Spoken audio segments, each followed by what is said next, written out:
Good evening, good morning, good afternoon, buenas tardes, buenos días, buenas noches, dependiendo del momento en el que vean esta grabación. Hoy les voy a presentar un tema bastante sencillo, no va a tomar mucho tiempo explicarlo. Es simplemente un tema que refiere más hacia la parte semántica que hacia la parte sintáctica del idioma. ¿A qué me refiero? Vamos a concentrarnos en conocer la estructuración de un contenido más que en conocer que si esta palabra va primero, esta otra va después, entre otras de las cosas que hemos venido trabajando hasta el momento. Hoy vamos a hablar de la organización textual escrita en inglés. Organizing written texts in English. ¿A qué se refiere esto? Esto se refiere principalmente a la manera en que la información se presenta en un texto escrito, obviamente en el idioma inglés, pero no es cuestión de simplemente colocar ideas por colocarlas en forma escrita, es que todas ellas deben estar debidamente organizadas. ¿Basándonos en qué? Bueno, en la intención que su autor posea. Es decir, dependiendo de lo que desea manifestar y el propósito que pretenda lograr con eso, el autor va a organizar sus ideas de la manera que considere conveniente para lograr dicho propósito. Entonces, aquí vamos a hablar precisamente de aquellos patrones que se recomiendan seguir para precisamente ver, bueno, dependiendo de la intención que tengamos, cómo podemos ir organizando cada una de nuestras ideas en un texto escrito, obviamente en el idioma inglés, aunque no estaría de más aplicar una idea como esta en un texto en español. ¿Ok? Pero nos vamos a concentrar específicamente a cómo organizar la información dentro de un texto escrito en inglés. Esto, les recuerdo, va a ser principalmente para ir guiando a los lectores en justamente, y valga la redundancia, en la lectura y posterior procesamiento de la información que se obtenga a partir de dicha lectura. Es simplemente una orientación de cómo captar mejor lo que aparezca escrito en cualquier material. ¿Cuáles son esos patrones? Ya los vamos a ir viendo, ¿ok? Porque todos ellos nos van a permitir responder esta pregunta. ¿Cómo organizar un texto entonces? Solo tienen que tener en cuenta lo siguiente, o sea, ¿cuál es mi intención con todo esto? ¿Qué es lo que pretendo lograr? Como autor de un material cualquiera, ¿qué pretendo yo lograr con eso? Esa respuesta es la que me va a permitir a mí saber cómo debo yo organizar la información para que precisamente se alcance dicho propósito. El primer patrón del que les voy a hablar es el del orden cronológico. Como su nombre lo indica, te habla de una progresión del tiempo, es decir, cómo ir narrando los hechos, por así decirlo, dentro de mi material. ¿Y cómo es eso de cómo irlos narrando? Bueno, como ya dije, con una referencia de tiempo, de cuándo ocurrieron las cosas. El detalle está en que yo voy a tomar en cuenta dicha organización dependiendo precisamente de cómo considere que debe hacerse para poder lograr mi propósito. ¿En qué sentido? Bueno, voy a ir desde el acontecimiento más antiguo hasta el más reciente, o como quien dice, voy a empezar por el final y después me regreso al principio, y a partir de ahí voy a ir mencionando los hechos que precisamente condujeron al final con el que inicié mi material. Bueno, todo eso a la final va a depender de quien escriba, ¿ok? Porque precisamente la organización de dichas ideas en una cierta progresión de tiempo es lo que permite establecer esto del orden cronológico. Porque a fin de cuentas el orden cronológico lo que simplemente te va marcando es la secuencia de tiempos en que va ocurriendo algo, qué vino primero, qué sucedió después, luego va lo otro y así sucesivamente hasta que se alcance, digamos, el final de ese periodo de tiempo que se pudo haber señalado antes. ¿Cuál viene siendo un patrón? El más común. Bueno, pasado, presente, futuro. Normalmente se empieza hablando de acciones que ya ocurrieron para continuar con lo que está sucediendo en la actualidad y se finaliza con lo que se aspira que suceda, que obviamente todavía no ha pasado, pero de darse las circunstancias van a ocurrir. Entonces seguirían ese orden, pasado, presente y futuro. O como también se le dice el antes, el durante y después. Así de simple. Aquí obviamente vamos a tener ciertos marcadores discursivos que nos van a marcar esa pauta, que nos van diciendo cuál es el primero, cuál le sigue y después cuál es el último. Obviamente indicando una secuencia de tiempos. Then, first, next, finally, entre muchos otros. La idea es que con este patrón se capte una secuencia temporal en el desarrollo de los hechos. ¿Qué ocurrió primero? ¿Qué es lo que ocurre ahora? ¿Y qué se aspira que ocurra después? Luego está el patrón de comparación y contraste. Aquí lo único que se plantea es una situación. O quizás, sí, una situación, pero desde algunas perspectivas distintas. Es como decir, dos maneras de abordar un mismo asunto. El detalle está en que al tener esas tantas o cuantas perspectivas sobre un mismo asunto, yo voy a ir viendo en qué se parecen y en qué se diferencian. Y a partir de lo que vaya obteniendo, puedo ir elaborando mis propias conclusiones. ¿Cuáles son los marcadores discursivos o conectores que más se manejan en esto? As, as, likewise, similarly, both, and, y por último, to, que significa también. Entonces, la idea es, con este tipo de patrón, plantear diferentes puntos de vista sobre un mismo asunto. Ir viendo en qué se parecen y en qué se diferencian y a partir de lo que se obtenga allí, ir sacando tus propias conclusiones sobre ese asunto como tal. Seguidamente tenemos el patrón de causa-efecto. Este no es tan difícil porque aquí lo que se plantea es una situación, la que sea, se señala por un lado qué fue lo que lo causó y después se indica cuáles fueron las consecuencias o efectos que se dieron a partir de este hecho, pues. ¿Ok? ¿Qué fue lo que pasó después? ¿Qué produjo el asunto? ¿Qué fue lo que pasó después? Es de los más comunes que existen.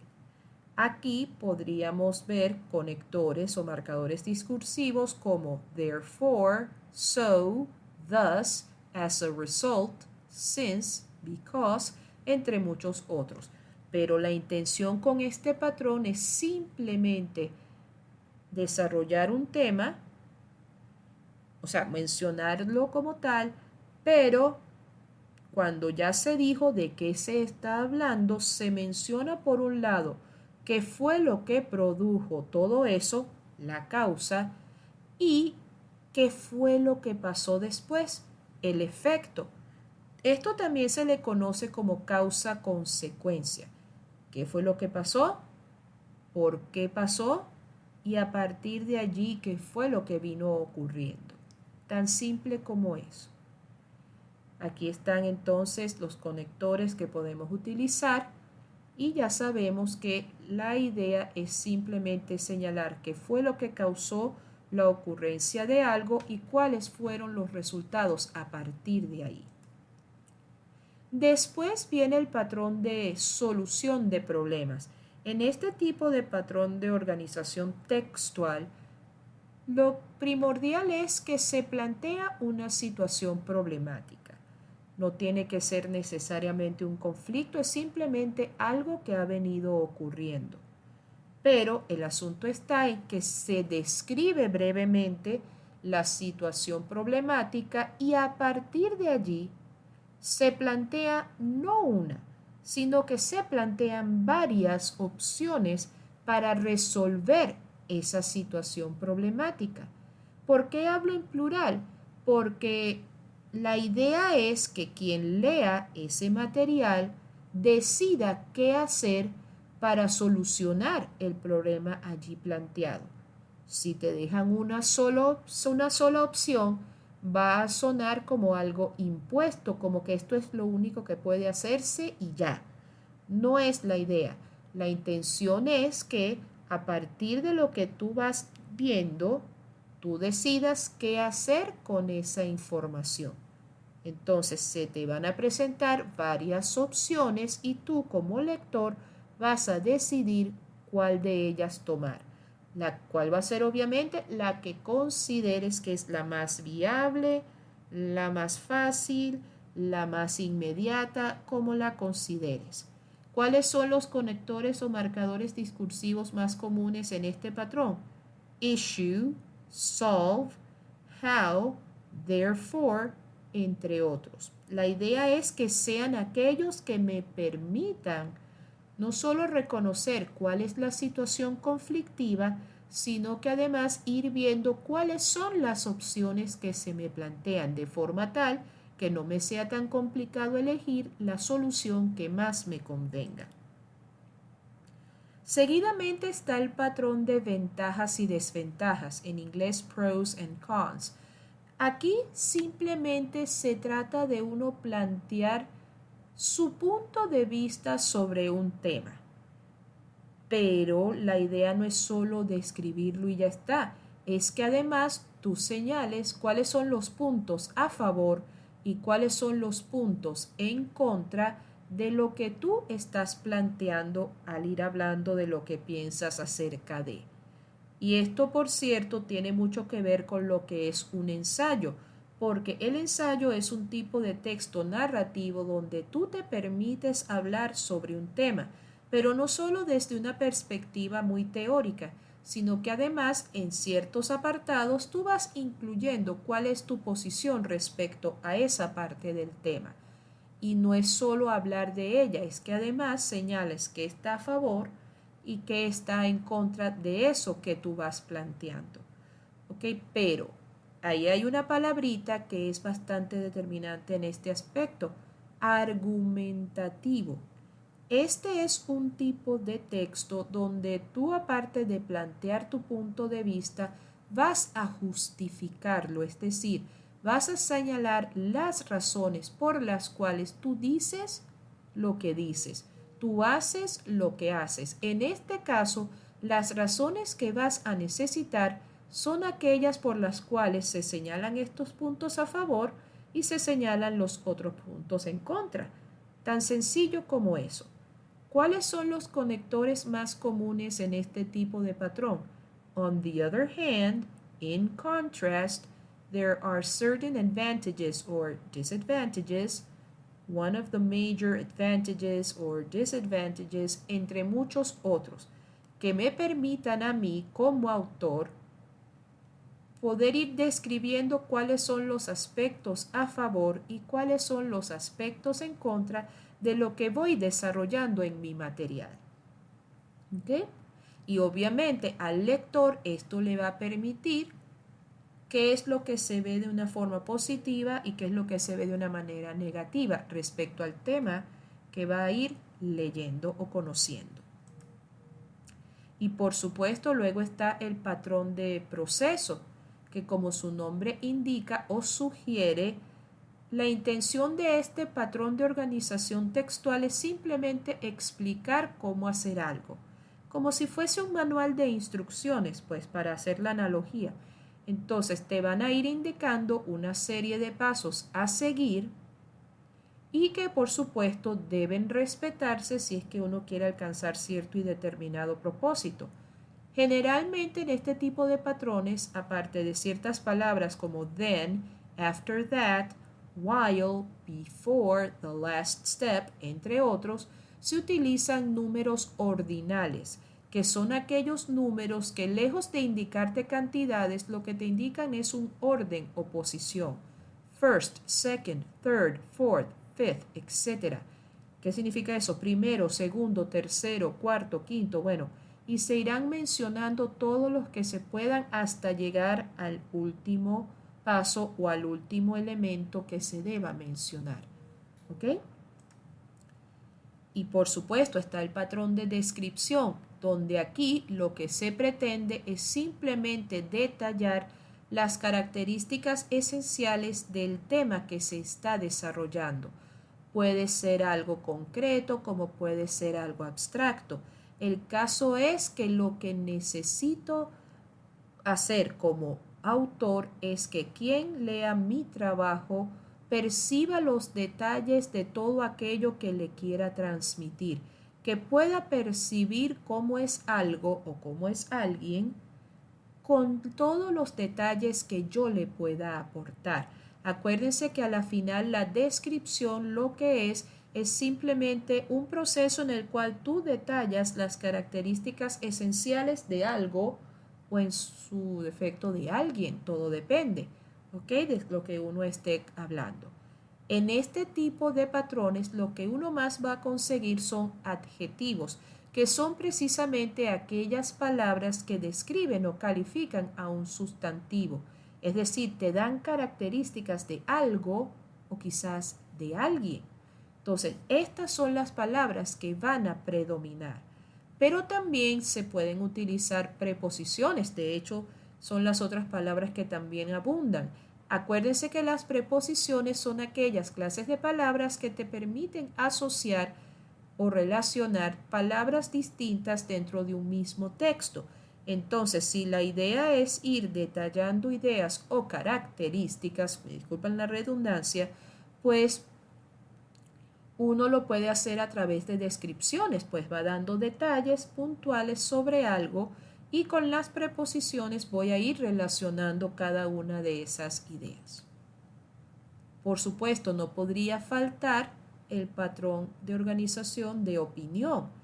¿En qué sentido? Aquí lo que se busca reflejar es tu opinión sobre algo. ¿Cuál es ese algo? Bueno, el tema que se esté desarrollando en ese momento. Capto, o sea, doy mi opinión, pero no es solo decir cosas como estoy de acuerdo, I agree, no estoy de acuerdo, I disagree, it doesn't matter, no importa. O sea, no es solo decirlo, es además justificarlo y razonarlo de una manera sólida. ¿Por qué? Porque si yo no doy argumentos lo suficientemente valederos para una determinada opinión, nadie me va a creer y nadie lo va a tomar en serio. Y se supone que todo punto de vista es válido, es serio. El detalle está en que si lo sé argumentar, si lo sé justificar, me van a perdonar la analogía, pero se me ocurre para tratar de describir esto una situación muy cotidiana. Cuando alguien te dice que a alguien le cae mal, y si tú ves que te dicen, no, bueno, me cae mal porque, bueno, porque me cae mal, yo personalmente no le creería que le cae mal. Más bien diría que le gusta, es solo que tiene miedo de admitirlo. Entonces, si la persona lo que me quiere decir es que le cae mal, pero no lo justifico de la manera más sólida posible, entonces todo lo que yo diga va a carecer de validez. Pero no porque lo que diga no sea cierto, es simplemente que no sé justificar lo que estoy señalando. La idea es que sea algo de peso, un argumento de peso. Algo así como, bueno, mira, lo que pasa es que esa persona hace muchos años me hizo algo que yo todavía considero como sumamente imperdonable. Entonces, como todavía no me siento como con deseos de perdonarlo o perdonarla, dependiendo de quién sea, pues yo obviamente, o sea, esa persona me va a caer mal, bueno, por un largo tiempo. O sea, no es que lo vea y le voy a caer a besos de abrazos, no, es que me cae mal por eso. Entonces, ahí tú ya dirías, ah, bueno, ahí sí te la creo. Ahí sí te creo que esa persona te cae mal porque, bueno, me lo pudiste argumentar correctamente. ¿Ok? ¿Cuáles son las palabras más comunes en este tipo de patrones? Because, since, so, therefore y todas aquellas que me permitan introducir aquellos argumentos que voy a utilizar para justificar mi punto de vista respecto al asunto que voy trabajando en mi material. ¿Ok? Y eso es en lo que consiste entonces este patrón de opinión. En resumidas cuentas, ya que hemos visto los diferentes patrones, un esquema textual bien organizado brinda un enfoque y dirección en la misma medida que el escritor compone el documento, lo que le ayuda a cumplir su propósito comunicativo. Es decir, si yo, escritor, organizo mis ideas siguiendo un determinado propósito, lo más seguro es que esa meta que me propongo al organizarla de esa manera se va a cumplir, porque lo que yo estoy queriendo que se logre, se va a lograr. De allí que se diga que cuando estén siendo evaluados en la escritura hay que tratar de dotar el texto de una organización clara y precisa. ¿Para qué? Para ayudar al lector a comprender y recordar con facilidad la información que se le presente. ¿Ok? Ahora, ¿eso es cuestión de elegir un solo patrón? No, puede ser una combinación de varios. Lo que habría que considerar para saber cuál patrón elegir es simplemente recordar cuál es mi intención al producir este texto en el que estoy pensando. ¿Qué es lo que quiero lograr? Si yo tengo eso claro, yo voy a saber entonces cuál de los patrones sería mejor para poder cumplir con este determinado propósito. También es importante que identificar la manera en que la información esté organizada en un párrafo, capítulo o libro, más que todo para que uno pueda captar más fácilmente cuál de dichas partes es la más importante, algo así como saber ubicar la idea central. Esto ayudará a archivar los hechos en la mente para futuras referencias, es decir, si tengo todo claramente y debidamente organizado, la información se me va a grabar de una manera más fácil y así lo más seguro es que nunca se me olvide, porque la logro recordar con facilidad. De allí que entonces se diga lo siguiente: la organización textual en inglés se refiere a la manera en que estructuran las partes del texto para que sea más fácil de comprender para el lector. Esta estructura textual va a incluir el tema, la semántica y la disposición general del escrito. Es decir, todo esto dependiendo de cuál es la intención del autor para con los lectores. Obviamente, ¿cuáles son las recomendaciones que se pudieran hacer para organizar como es debido un texto en inglés? Bueno, aquí algunos consejos. Hacer una lluvia de ideas e ir tomando notas al respecto. O sea, dependiendo de lo que me vaya surgiendo para organizar mi material, lo voy a ir anotando y después, cuando lo tenga claro, de ahí voy eligiendo cuál es la que más me sirve. Obviamente hay que mantener la coherencia y la debida consistencia. Acuérdense que coherencia es que todo tenga sentido. Si todo está debidamente organizado, de seguro que todo va a tener sentido y no van a aparecer un conjunto de ideas sueltas sobre un tema, porque así yo voy a poder saber mejor entonces de qué se está o no se está hablando. Evitar oraciones largas. Una oración muy larga tiende a confundir. ¿Ok? ¿Por qué? Porque de tanta información que va a contener, puede costar la comprensión de las mismas, exactamente de qué me van a estar hablando allí. Entonces, la idea es que sea un texto lo suficientemente extenso, pero no tanto. Obviamente se recomienda también usar conectores para precisamente ir estableciendo el orden y la secuencia de las ideas según la intención que tengamos. Por amor a Cristo, revisar los errores. Nunca hay que confiarse, nunca hay que asumir que porque lo hice, que todo está listo, no, que ya todo está perfecto. No, revisen, chequeen, vean el material que les resultó de todo lo que hicieron y verifiquen cuantas veces sea necesario que todo esté en orden. Porque si uno se confía en que todo está en orden, lo más seguro es que va a aparecer alguien y le va a conseguir los 1001 defectos. Y la idea es que eso no ocurra. Por eso, revisen y corrijan los errores hasta que ustedes consideren que ahora sí se puede entregar el material. Y para ir simplemente notando cómo va resultando todo eso, leerlo en voz alta, porque a medida que uno se va escuchando, uno va a ir viendo, ajá, esto es realmente lo que quiero decir, esta es la manera en la cual yo quiero decirlo, ok, las ideas se captan, todo está debidamente organizado, perfecto, todo va bien. Esos serían entonces unos consejitos. Pero así como hay para organizarlos, por supuesto que tienen que haber ciertos consejos para escribir un texto en inglés. Uno va a leer ciertas instrucciones o tener conciencia de qué es lo que quiero hacer. Luego uno va preparando un borrador como para ir viendo una especie de prototipo de ese material y a partir de ahí ir haciendo las necesarias modificaciones. Le va uno dando las debidas estructuras, lo va a ir puliendo, lo va a ir mejorando.